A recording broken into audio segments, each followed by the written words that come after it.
민주당 대선 후보로 선출된 이재명 후보가 현충원을 찾았습니다.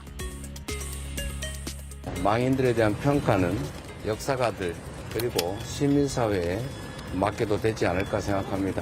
정치는 현실이고 민생을 개선하는 게 우리 정치의 가장 큰 몫이기 때문에 가급적이면 지나간 이야기 또 이념, 진영 이런 것들은 잠깐 곁으로 좀 미뤄두면 어떨까 그런 생각을 해봤습니다.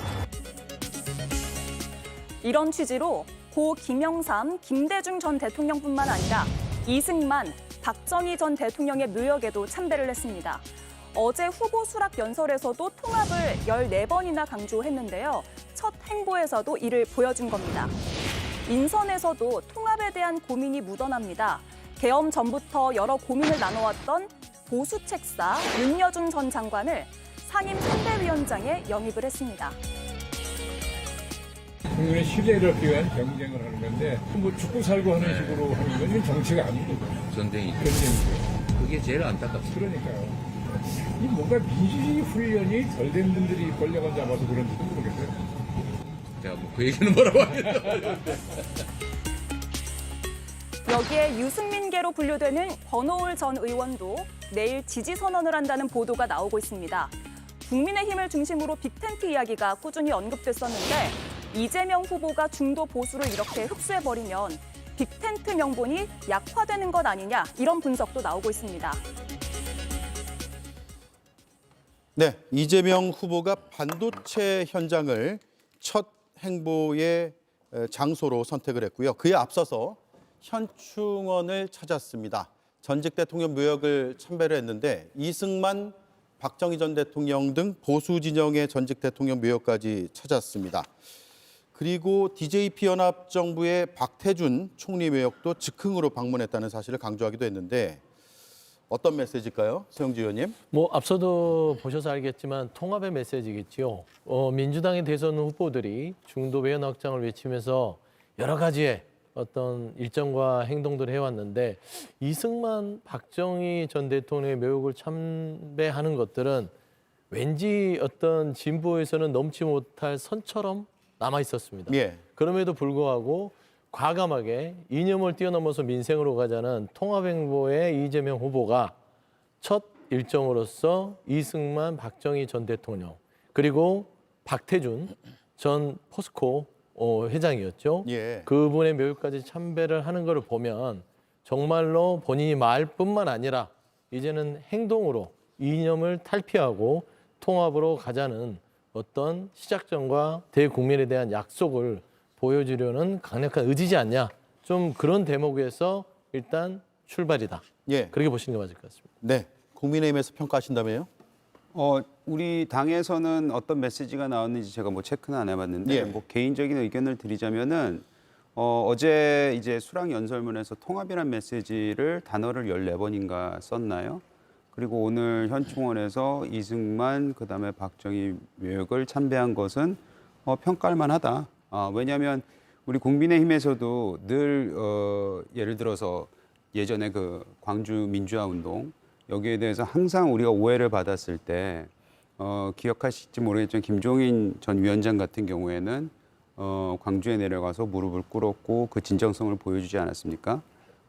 그럼에도 불구하고 많은 분들이 이제 뭐 당내에서는 비난이 있었지만 그래도 그런 이념을 뛰어넘고 우리가 과거를 이제 반성한다는 부분에서 평가를 받았는데 예. 어제 이제 발언안과 오늘 행동이 일치한다는 부분에 있어서 평가할 만하다라고 저도 말씀을 드리고 싶고요. 다만 이제 앞으로 지켜봐야 될 것은 민주당 같은 경우에는 이재명 대표로 이제 대선 후보가 확정이 되지 않았습니까? 국민의힘은 아직 뭐 좀 남아 있습니다. 그리고 그 빅텐트라는 그 안에서 소위 말하는 범보수에 누가 과연 그러면은 최종 후보가 될지도 아직 남아있는 숙제고요. 그건 이제 몇 주가 남아있는데 그 이후에 이루어질 1대1 구도가 됐을 때 그때 이재명 대표가 어떤 행보를 보이느냐 과연 지금 보여지는 행보와 언사가 그때도 일치가 되느냐 거기까지도 아마 지켜봐야 되지 않을까라는 생각이 좀 듭니다. 예, 1대1 구도까지 봐야 된다. 중도 보수까지 일단 외연 확장하는 모습을 보이고 있어요. 김성일 의원님. 네. 개혁신당 선대위에 계신데 어떻게 바라보고 계세요? 이재명 후보는 지금 전형적인 산토끼잡이 전략에 좀 나갔다라는 생각이 들어요.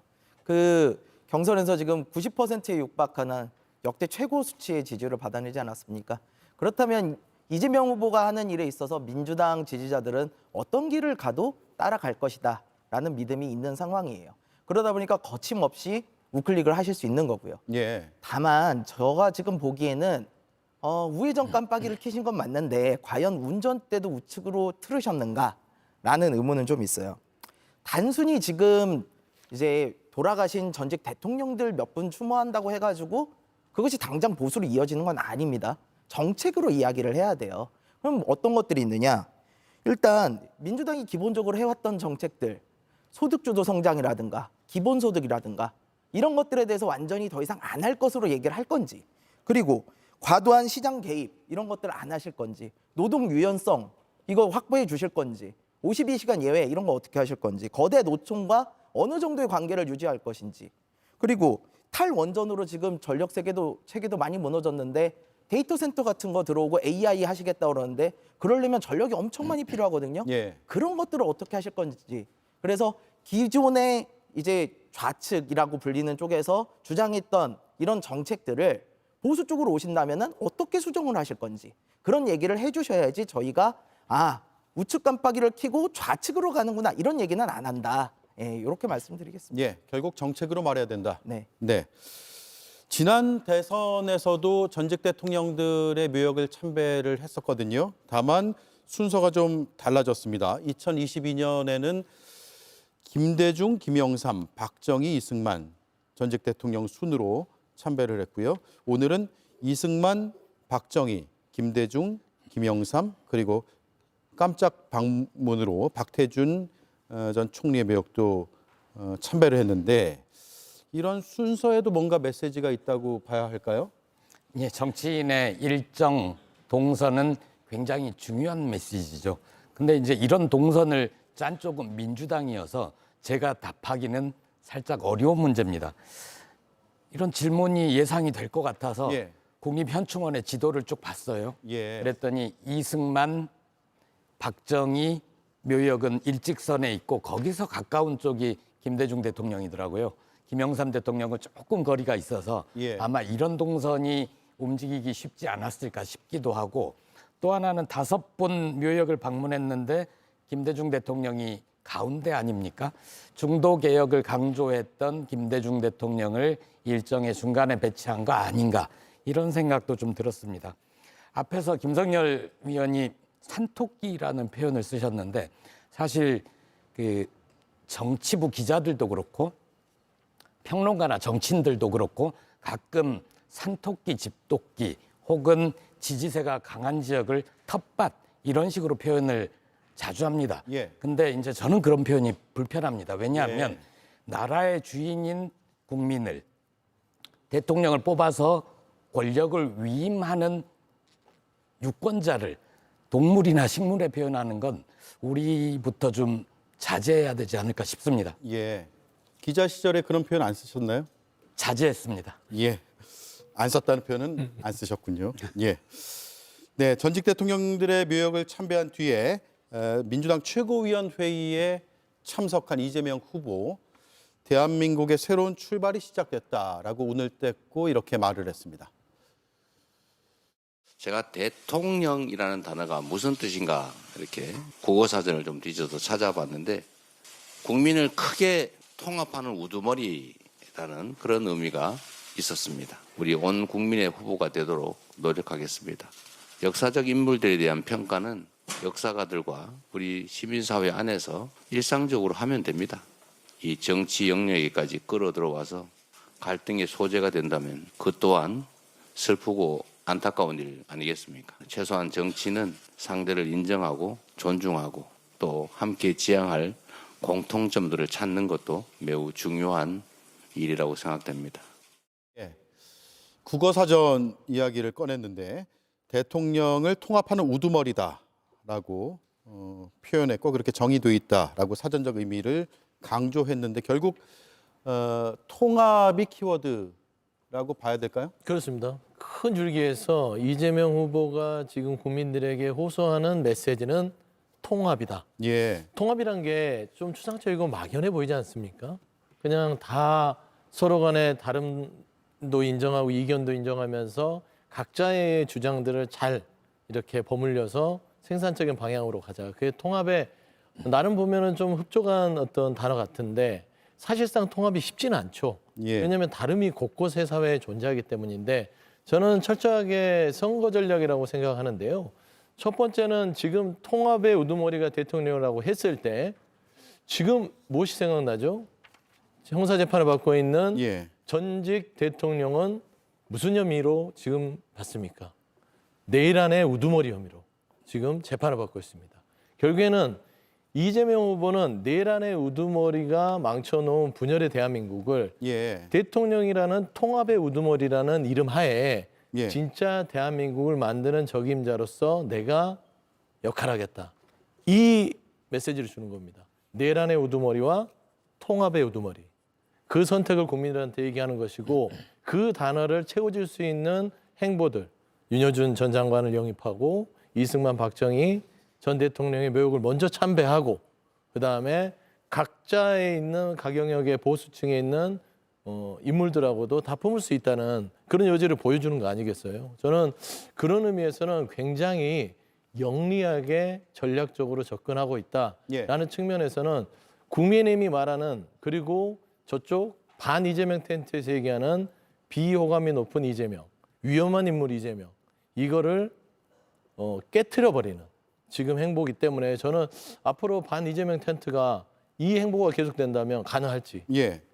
의문입니다. 예. 통합 강조. 근데 야당 시절에는 또 물론 야당 대표였기 때문에 좀 대선 후보하고 차이는 있습니다만 그때의 행보와 지금의 행보가 갑자기 달라졌다라고 문제 제기를 하는 쪽도 있을 수 있을 것 같아요. 뭐 일단은 우리가 바로 얼마 전으로 돌아가면은 헌재 결과가 있었잖아요. 결론이. 근데 그 결론에서 그 얘기를 하지 않았습니까? 결국에는 야당도 잘못을 많이 했다. 줄태낭에 대해서 얘기를 했었고 정부 발목 잡기에 대해서도 얘기를 했었고 예. 그래서 그거에 대해서 야당 잘한 거 아무것도 없다. 다만 계엄이 굉장히 그거에 대한 대응으로서는 더더욱 잘못된 거였기 때문에 탄핵이 돼야 된다는 얘기를 했기 때문에 그 당시 야당을 이끌었던 이재명 대표 전 대표 지금 후보가 그 얘기를 하면 굉장히 낮과 밤처럼 바뀌어 있기 때문에 아직까지도 사람들이 의구심을 가질 수밖에 없는 거죠. 그리고 예. 아까 이제 대통령이란 단어를 쓰면서 통합하는 우두머리 이렇게 얘기했잖아요. 저는 그게 스마트하기보다는 오히려 이재명 후보가 진짜 자기가 하고 싶은 얘기는 우두머리 된다는 얘기를 하고 싶은 게 아니었나 그런 생각이 들 정도로 아직까지 우리 사회 안에는 이재명 후보에 대한 우려가 남아 있다라는 부분 저는 말씀드리고 싶습니다. 예. 현충원 참배 다음 일정이 반도체 공약 발표하고 SK 하이닉스를 방문하는 일정이었습니다. 이 일정은 또 어떤 의미입니까? 일단은 경제성장, 민생 부분을 강조하겠다는 것이고요. 예. AI 산업 자체가 이게 대한민국의 국가 산업으로서 자리 잡아야 된다는 문제식보다는 지금 AI 산업은 글로벌한 경쟁 체제에 들어가 있습니다. 그래서 이 부분에 있어서는 국가가 차후에라도 기업과 협력하에 두 바퀴로 가는 자전거처럼 가지 않고서는 국제 경쟁력에서 뒤처질 수 있다. 결국엔 상징적으로 민생을 챙기는구나. 이념에 얽매여서 지난 정부처럼 분열과 갈등 속에서 정치 노릇만 하는 게 아니라 탈이념 됐으면 뭘 해야겠습니까? 정치 영역은 먹고 사는 문제에 대해서 먹거리를 챙기겠다. 먹사니즘, 잘사니즘에 대한 상징적 의미로 AI 산업에 대한 반도체 공장을 가서 번연의 메시지를 낸 것 같고요. 따지고 보면 김대중 전 대통령 시절에 우리가 경험했지 않습니까? 그때 IT 산업이 전 세계적으로 한참 활성화가 됐을 때 IT 인프라를 구축하고 벤처기업을 육성해서 그 기반이 지금 대한민국이 IT 강국으로 일어설 수 있는 마중물이 됐다는 측면에서는 지금 현재 이재명 후보는 그와 같은 제2의 AI 부흥기를 대한민국에 가져오자라는 측면에서의 아젠다를 던지는 일정이었다. 좀 그렇게 풀이하는 게 맞을 것 같습니다. 예. 저는 그런데 뭐 사실 AI 얘기하면서 반도체를 빼놓고 얘기할 수는 없으니까 반도체 공장을 방문을 하면서 나는 AI 뭐 미래 먹거리에 대해서 고민을 하고 있다. 메시지로서는 뭐 괜찮아요. 근데 과연 그 내용으로 들어갔을 때 과연 그렇게 될 것인가, 진짜 필요한 정책을 펼칠 것인가에 대해서는 아직 답변을 안 했다고 생각해요. 아까 우리 김성령 대변인도 얘기를 했지만 주 52시간 제도에 대해서는 가장 목말라하는 부분이잖아요. 거기에 대해서는 답변을 안 했습니다. 그러니까 아까의 그 비유를 제가 좀 빌리자면은 우측 깜빡이를 꼈는데 좌회전을 하면 그건 사고거든요. 예. 그래서 그런 부분이 저는 아직까지도 우리 사회가 가지고 있는 이재명 대표, 이재명 후보에 대한 굉장히 큰 우려다. 즉 저희가 과거의 사례를 안 볼 수가 없어요. 물론 이재명 후보가 문재인 대통령은 전 대통령하고는 틀린 사람이긴 하지만 지난번에 문재인 대통령이 그 탄핵 이후에 사회 통합을 문재인 대통령도 얘기를 했습니다. 하지만 그 이후에 어떻게 됐습니까? 적폐청산을 통해서 우리 사회에 굉장히 큰 고통을 안겨줬거든요. 그거를 경험해봤던 우리 사회는 아직까지도 어찌보면 문재인 대통령보다도 더 강해 보이는 이재명 후보에 대해서 굉장히 큰 경계심을 가지고 있는 것도 사실이에요. 그거를 앞으로 어떻게 불식시켜 나가는 거는 이제 이재명 후보의 숙제이긴 한데 그거는 아직도 남아있다라고 말씀드리겠습니다. 예. 김성일 위원님. 네. 앞서 좀 짚어보긴 했는데 어제 수락연설을 보면 통합이라는 단어가 14번, 희망이 13번, 진짜 대한민국 10번, 민주주의, 내란, 그리고 성장이라는 단어까지 쭉 많이 사용이 됐습니다. 그리고 정규제 주필, 보수논객 정규제 주필도 서서히 우클릭 시도해온 결과가 자리를 잡았다 이렇게 평가를 하면서 눈시울을 붉혔다라는 표현까지 썼거든요. 개혁신당은 어떻게 봤습니까? 지금 우리 정치가 그 어느 때보다 양극화가 심화되어 있는 상황이에요. 이런 상황에서 유력 대선 주자가 통합의 메시지를 던진다. 이거에 대해서 나쁘게 볼 수 있는 사람이 누가 있겠습니까? 저는 좋은 메시지였다고 봅니다. 다만 이재명 후보가 아무리 통합을 얘기한다고 그래서 그와 같이 일을 하는 민주당의 주요 정치인들이 예를 들어가지고 내란을 종식시켜야 된다라고 하면서 적폐청산 시즌2만 외치고 있다면 저 통합의 메시지가 무슨 힘을 받을 수가 있겠습니까? 예. 스티브 레위츠키가 그 민주주의는 어떻게 무너지는가에서 이런 얘기를 해요. 민주주의를 바치는 두 개의 규범이 상호 관용 그리고 승자의 절제라고 얘기를 합니다. 승자가 자신의 권한이라고 그래가지고 그거를 다 사용하면요 민주주의는 무너지게 돼 있다는 거예요. 민주당이 국회에서 줄탄핵을 했던 것, 그것이 계속해서 기각을 받았던 것, 저는 이게 승자로서의 절제를 지키지 않았기 때문에 벌어진 일이라고 생각을 합니다. 그래서 이재명 후보가 정말 통합을 얘기를 한다면, 그리고 민주당이 그러한 이재명을 후보로서 내세운다면, 민주당이 국회에서는 지금 엄연한 승자다 보니까 이 승자의 관용 이런 걸 통해서 지금 정치가 실종된 시기에 정치를 좀 회복시켜줬으면 좋겠다 이런 생각합니다. 예. 뭐 저도 비슷한 생각은 합니다. 지금 사실 통합을 외쳤고 우클릭을 했고 아까도 말씀드렸지만 여러 가지 행보와 메시지를 내고 있는데 과연 그것이 주위에 있는 사람들까지도 통제 가능한 메시지고 행보냐 이거에 대해서는 다시 말씀드리죠. 주위에 너무나도 강경적이고 그리고 국가를 운영하기 위해서 혼자 하는 게 아니잖아요. 근데 그 주위에 둘러싸여져 있는 사람들이 만에 하나 그리고 뭐 저희는 그렇게 예측을 하고 있습니다만은 적폐청산 시즌2가 온다면은 더 강하고 압도적으로 할 수 있을 가능성이 있기 때문에 결국에는 또 다른 피바람, 또 다른 사회의 큰 아픔, 고통 이런 것들이 불러오지 않을까라는 부분도 저는 우려하고 있습니다. 예. 다만 이재명 대표가 대표 시절에 정치 보복은 없다 그런 입장을 밝힌 게 있어서 네, 그렇습니다. 지금도 유효한 거 아니에요? 그렇습니다. 그러니까 분명하게 이거를 구분하고 가자는 발언을 했죠. 정치 보복은 없다. 예. 없는 죄를 그를 어떻게 해를 끼치려고 없는 죄를 검찰을 활용해서 털털 털어서 범죄 혐의자로 기소해서 재판을 받게 하는 그런 일은 없을 것이다. 예. 이런 일이 정치 보복인데 지금 현재 중범죄로 형사 재판을 받는 윤석열 전 대통령과 그와 모의했던 사람 용서해 주는 게 정치 보복을 하지 않는다라고 이상하게 해석하는 사람들이 있어요. 그건 별개가 아닐까요? 말하자면 중범죄를 저지르는 거에 대해서는 새로운 정부가 되더라도 거기에 대한 내란의 책임은 분명히 물어야 될 거 아닙니까? 예. 그거를 물은다고 해서 정치 보복에다 주장하는 사람들은 그 자체가 논리적으로 이상한 것이고요.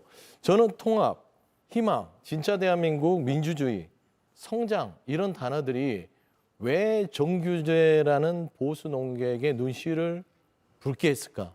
그 생각을 해봤습니다. 이건 지난 윤석열 정부 3년 동안 없었던 단어입니다. 진짜 보수주의자들도요, 통합과 희망과 민주주의와 성장을 엄청 바랄 겁니다. 그런데 윤석열 전 대통령은 어땠습니까? 통합은 없었죠. 본인을 응원하는 국민만 받고 야당에 대한 의회주의는 아예 없었습니다. 예. 본인의 배우자의 범죄 혐의를 감춰주기 위해서 거부권을 수십 차례 썼고요. 의대 정원 2,000명을 고집하면서 국민들을 고통에 빠뜨렸습니다. 그리고 내란 사태로 있어서 파면당했죠. 보수주의자들 봤을 때도요, 정말 가슴 아픈 3년이지 않았을까. 이제 희망을 얘기하는 이재명 후보에게 그 보수주의자들조차도 뭔가 새로운 시발점과 희망의 메시지를 느끼지 않았을까. 저는 그런 부분에서의 포인트로 정규제, 주필의 어떤 이런 발언들을 평가하고 싶습니다. 예. 파면된 윤석열 전 대통령에게서는 볼 수 없었던 키워드들이 어제 많이 담겼다라고 말씀하셨고요. 김보엽 의원은 어떻게 보셨습니까? 저도 당연히 있을 수 있는 얘기, 긍정적인 메시지. 왜냐하면 후보 수락 연설이라는 게 어떤 공약을 얘기하는 자리는 아니고 이런 과제가 중요하다. 나는 이런 대통령이 되겠다라고 얘기를 하는 거니까 긍정적인 메시지가 많이 담기는 건 당연합니다. 그 적폐청산 시즌 2 얘기하시는데 적폐청산이 아니라 내란 청산이죠. 내란 세력 종식은 해야 되는 거죠. 그것과 예. 국민통합이라는 가치가 서로 상대되는 건 반대되는 개념은 아니고요. 김성열 위원도 줄탄핵 몇 번 이것만 언급을 하시는데 그 얘기를 하려면 윤석열 정부에서 진행됐던 윤석열 포함 총리 권한대행 기타 등등 40번에 달하는 거부권 행사는 어쩔 것인가. 즉 모든 게 상호작용이 있는 거다. 그런데 헌재 판결은 헌재 결정은 그 두 가지는 권한 내에 있으나 여기에다 대놓고 총칼 들고 국회 난입한 것. 이것은 대단히 헌법과 법률을 위배한 거다. 그러므로 탄핵한다. 이거였지 않습니까? 그 얘기는 좀 분명히 짚고 넘어가야 될 것 같습니다. 예.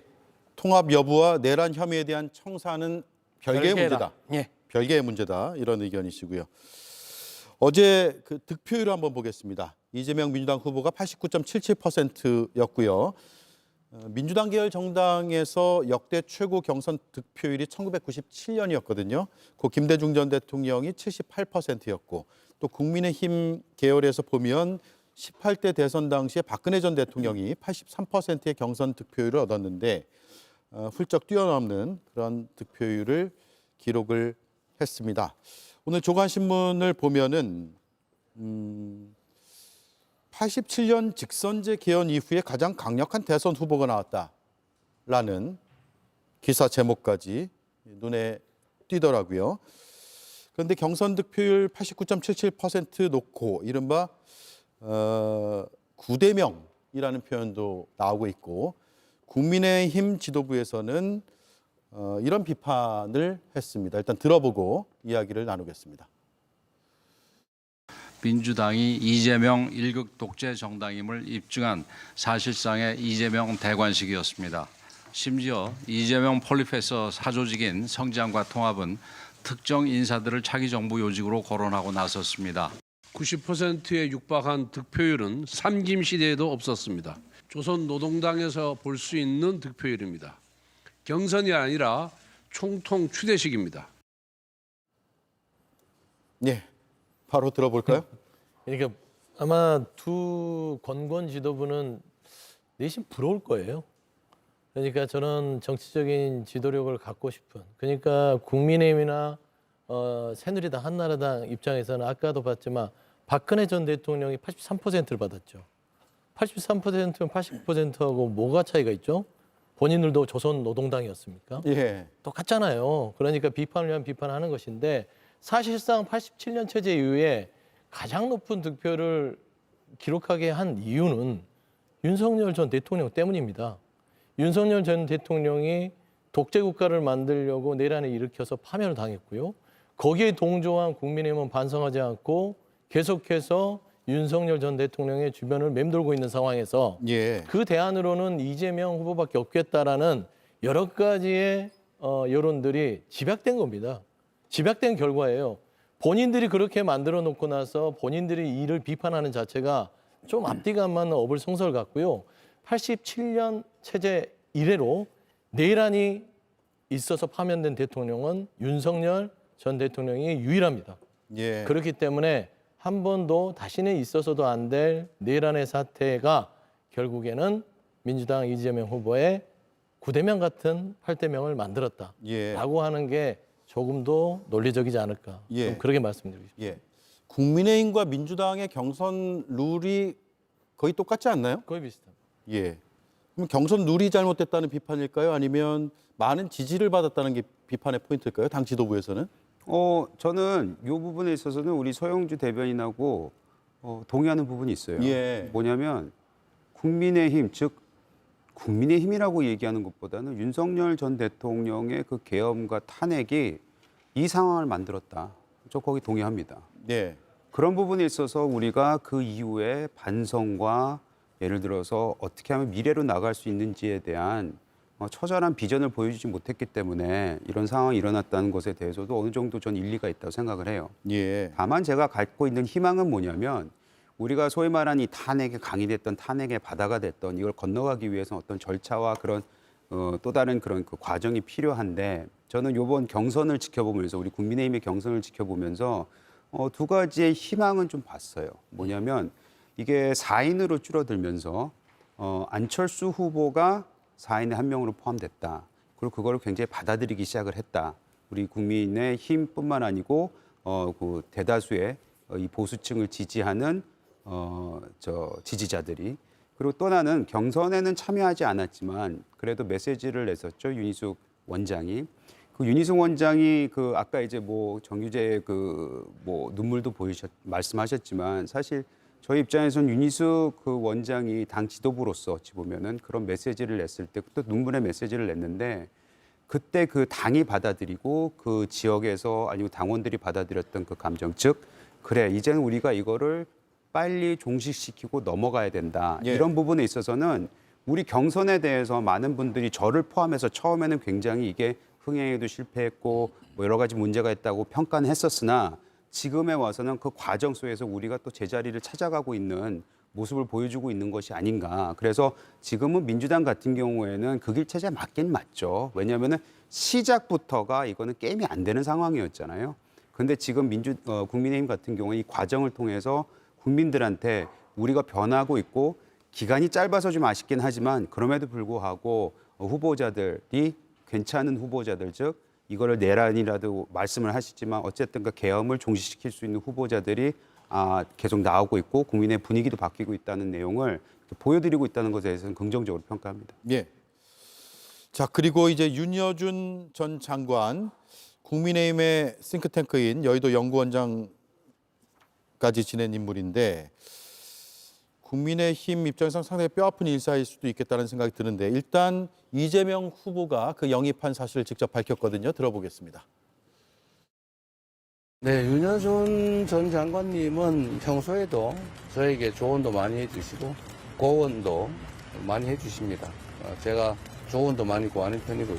윤여준 장관뿐만이 아니라 많은 분들이 계십니다만 좀 대표적인 인물로 윤여준 전 장관님한테 선대위를 전체적으로 한번 맡아주십사 부탁을 드렸는데 다행히 응해 주셨습니다.